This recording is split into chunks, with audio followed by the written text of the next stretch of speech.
In 1998, Valve released one of the most important video games ever, Half-Life. Originally for the PC and using a heavily modified Quake engine called Gold Source, the game would go on to set new standards for first-person shooters by introducing a story-driven narrative where levels no longer consist of finding keycards to get to the exit. Half-Life's story is told mostly using scripted sequences.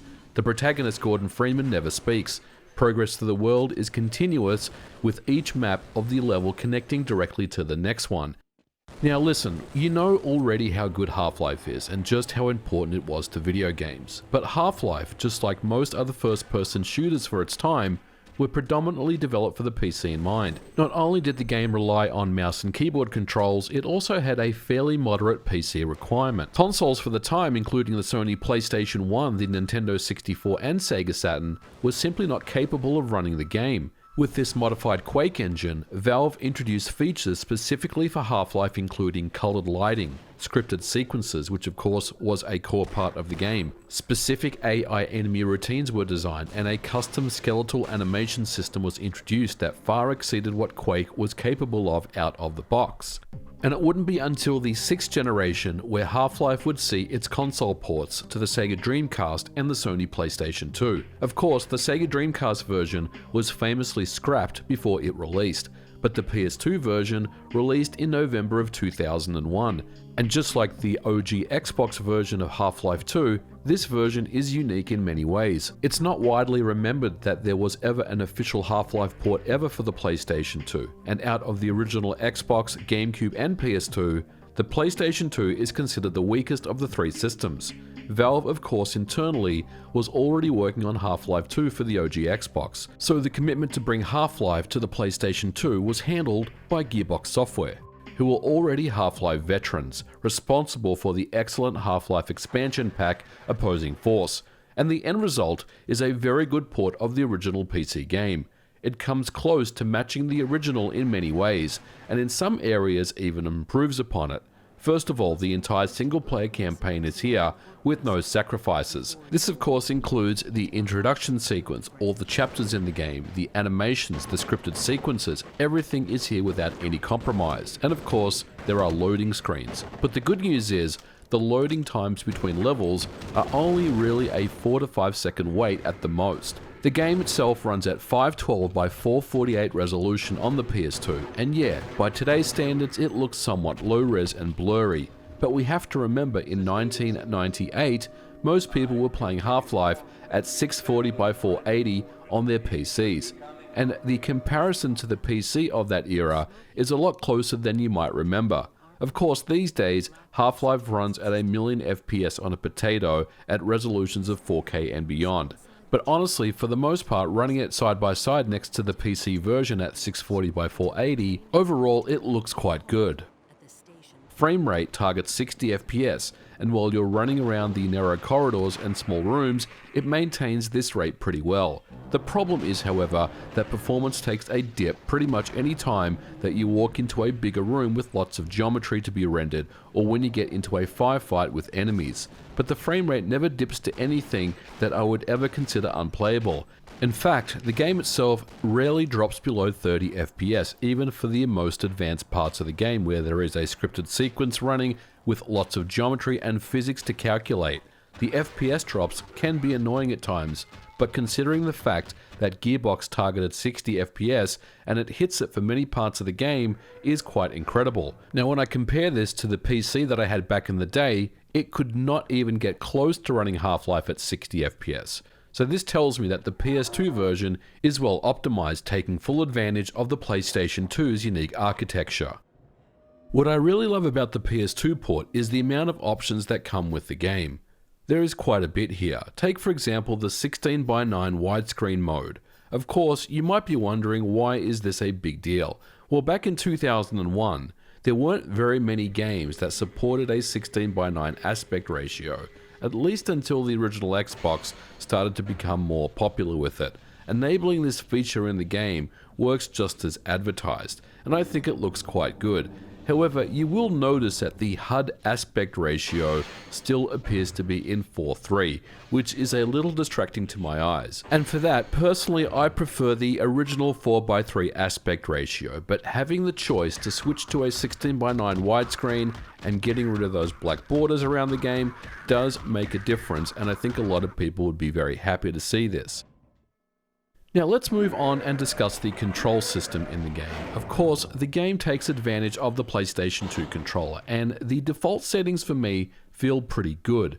Gearbox would put work into the control system to make it feel as natural as possible, with a handful of preset controller layouts to use, and it's also possible to completely customize the control scheme to your liking. Now, one thing that I've seen complaints about over the years about Half-Life on the PlayStation 2 is that there is no option to disable inverted look with the analog sticks. Well, actually, there is. It's buried in the advanced menu.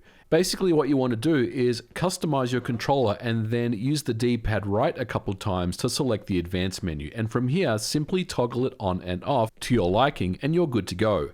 Another cool feature is the auto crouch jump option that really helps with some of the 3D platforming that you need to do, especially when you're trying to access air vents and things that require jumps. There's also a lock-on targeting system where the crosshair will snap to an enemy, and if you press the circle button, it will then target that enemy, allowing you to stay locked on and easily shoot it. The lock-on system works pretty well for the most part, but it's not perfect.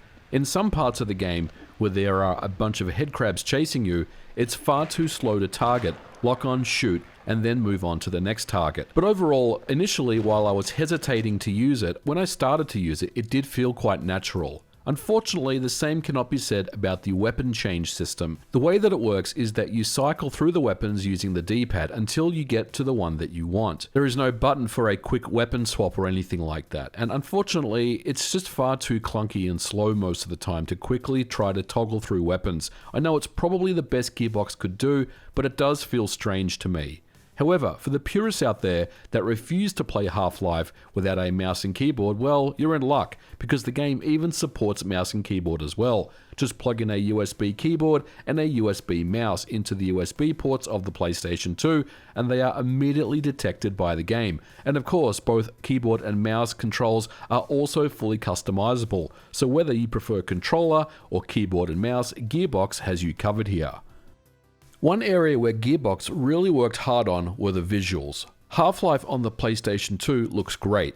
The updated character models are a significant standout, which in my opinion can look even better in comparison to some models on the PC version. Take a look at the HEV suit, for example. In comparison, this is the early part of the game where you walk into the control room to get your HEV suit. On the left is the current PC version on Steam, and on the right is the PlayStation 2. There's simply no comparison in terms of quality and overall fidelity. The PC model only uses 402 polygons, while the PlayStation 2 model is built with 2096 polygons. But not only this, the texture size is increased from an 85 by 200 size texture for the PC for the complete front side of the model. In comparison, on the PlayStation 2, the torso itself requires a 256 by 256 res texture and a separate 128 by 256 texture for the legs. And these model improvements aren't an outlier. Many models in the game have significant improvements over the PC version. For example, take a look at the Grunt model. The HD version from the PC has 1,319 polygons, while the PS2 model is over double at 3,293 polygons. The improvement here is noticeable.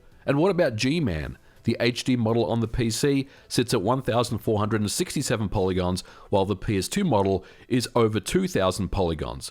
And this is why many people believe that the PlayStation 2 version of Half-Life is the best one visually.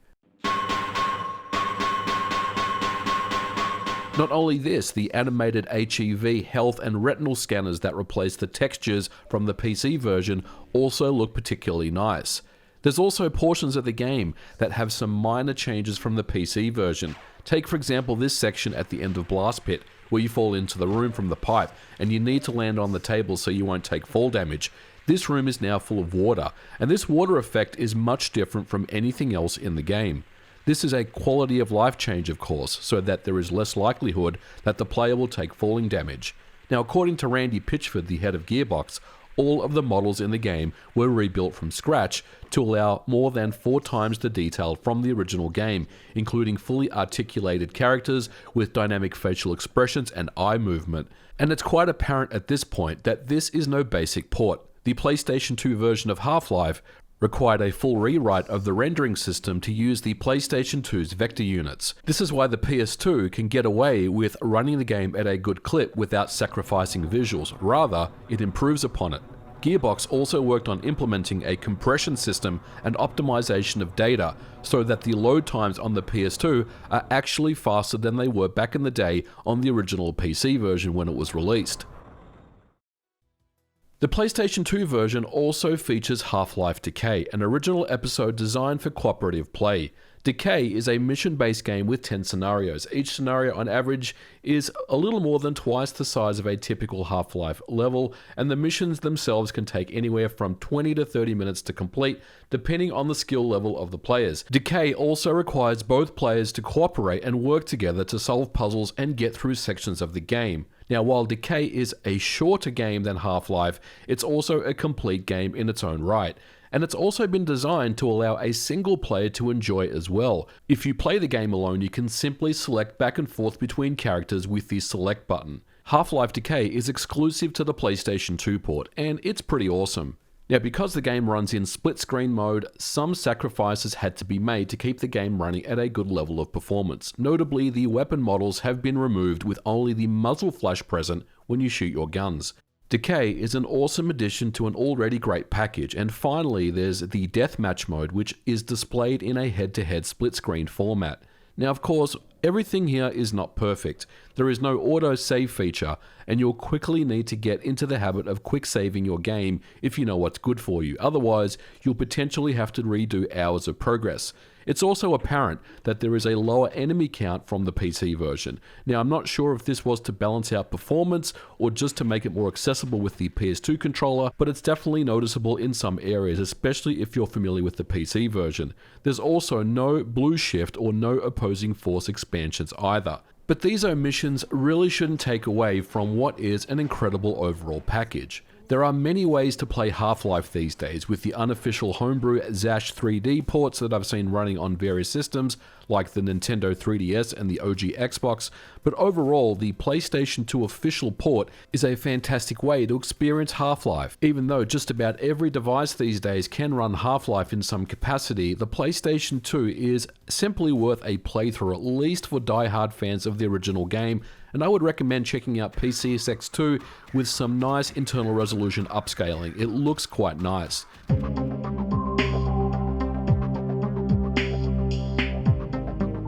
And of course, I saved the best till last. The main menu music in Half-Life on the PS2 is god tier, and I can sit and listen to it loop for hours. If you know, you know.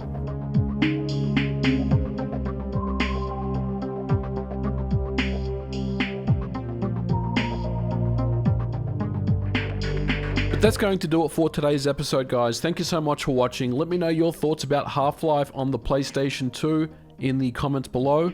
And don't forget to leave a like on this episode. Thanks for watching, and I'll catch you guys in the next one. Bye for now.